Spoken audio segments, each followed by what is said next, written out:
So a little over a month ago, I made this video.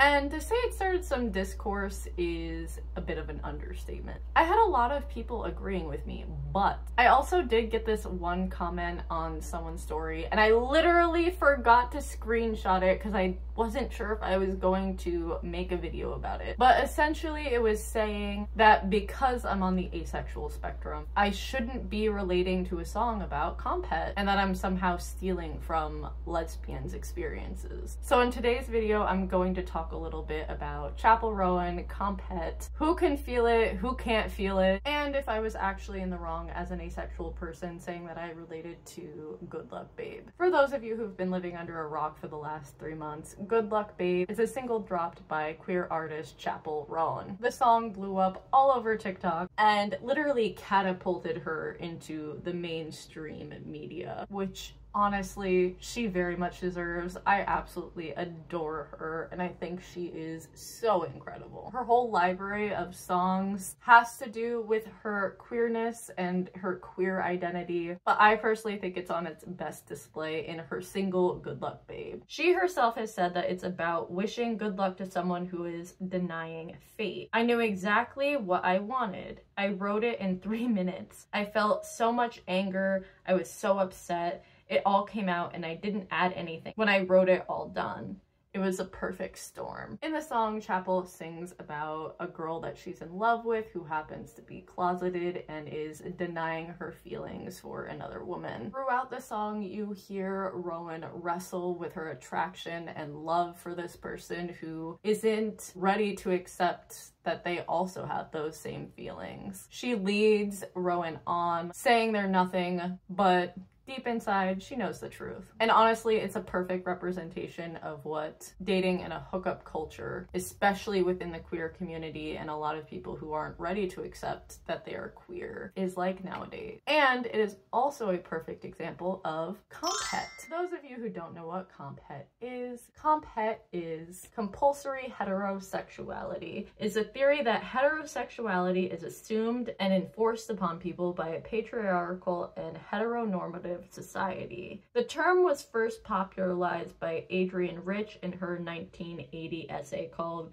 Compulsory Heterosexuality and Lesbian Existence. And the term being coined by a lesbian author means that for most of the term's lifespan, it has really only been used for explaining lesbian experiences within the lesbian community. But should they be the only ones that use it? So like I said before, I am on the asexual spectrum, specifically demisexual. And you know who else is demisexual? Chappell Roan herself. I don't like being demisexual.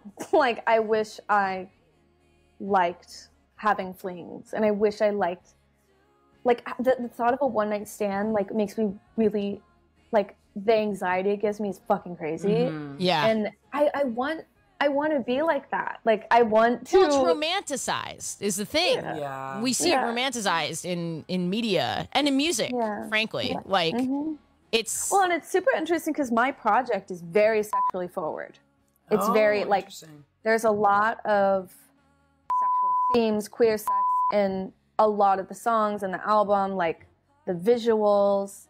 That is, like, the character of Chappell. Like, that is very much the performance art of it. But, like, I think I still have that Christian guilt vibe about sex in real life. Not so much in my project, but, like, I wish I could, like, have flings and hook up with girls, and it would just be a fun thing. But it's, like, so not for me, and I wish it was. Yeah, low-key, I kind of feel her on that. Sometimes I'm like, damn, I really wish that I could just participate in hookup culture, have a one-night stand, but that anxiety is so real, and that attraction not being there and not knowing the person completely stops any of that happening, and she's so valid for this. I'm really happy that she's talking about a micro label that gets so much hate. Not even just in the media, in real life, people just hate on it. And as a demisexual lesbian, she has talked about her experiences with CompHet and that feeling because she has dated men before. But that does beg the question, should lesbians be the only one to claim this term? Now, I'm going to be talking about how I personally think, so don't take this too seriously, but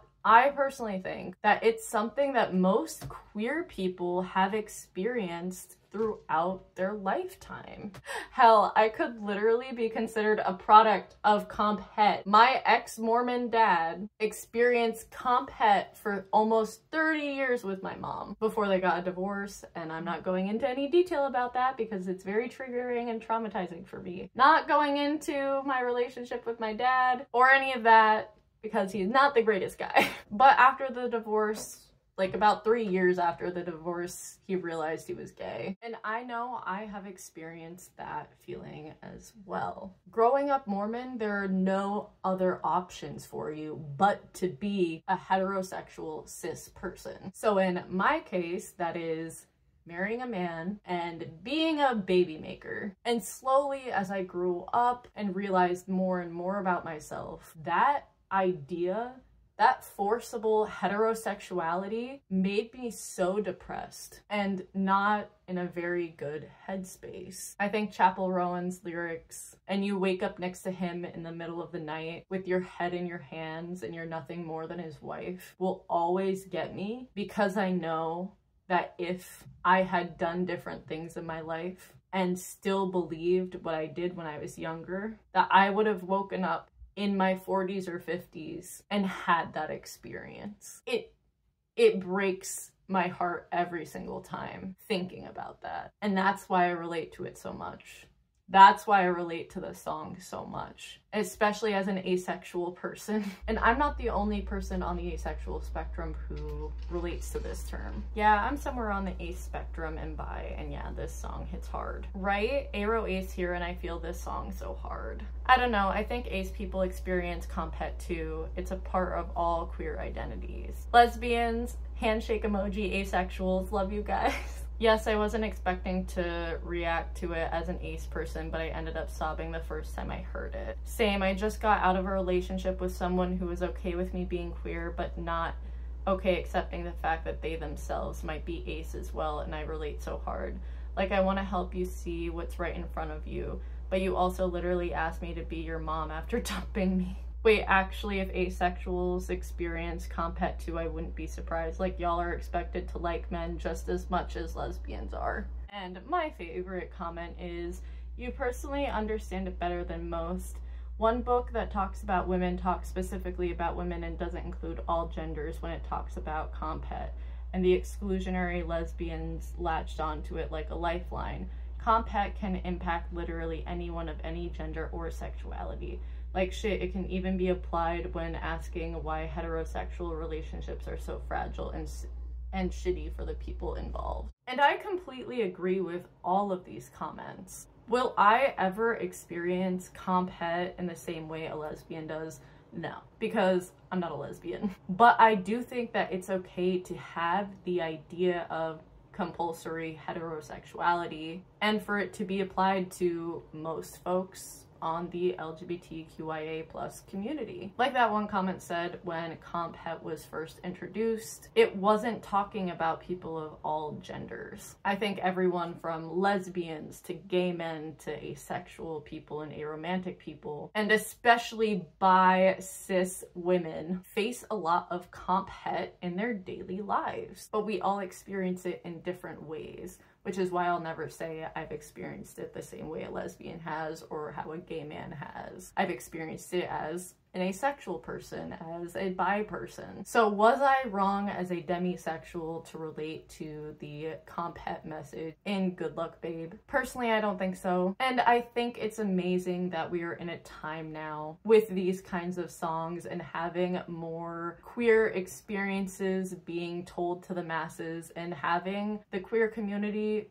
relate to those songs. I don't personally see anything wrong with the term compulsory heterosexuality being applied to people of all genders and all sexual orientations within the LGBTQIA plus community as necessarily a bad thing, and not just something that cis lesbians can use. But if you disagree with me, let me know in the comments why I'm wrong, and we can have a respectful discussion, because I'm literally always here to learn and grow and to listen to other people. And just because I think something right now doesn't mean if someone explained it to me and explained why I was wrong, doesn't mean I wouldn't necessarily change my mind. But I really do think that most people in the queer community have experienced compulsory heterosexuality, because the idea of everyone being heterosexual, at least in Western societies, is just assumed from birth. That's just me.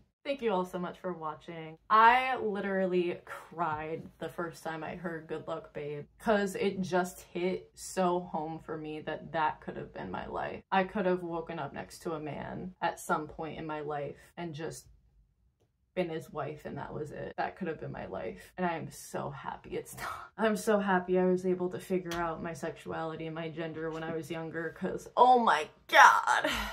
And to anyone out there struggling with CompHet, you are not alone. You have a community here. You have a safe space here. Even though we fight a lot, the queer community is welcoming. Don't forget to comment down below what your thoughts on CompHet are, and all the online discourse about who can feel it and who can't, and if you've ever felt it before. And if I'm wrong, tell me I'm wrong. I'm willing to learn. Let me know. Thank you again, and I'll see you in the next video. Bye.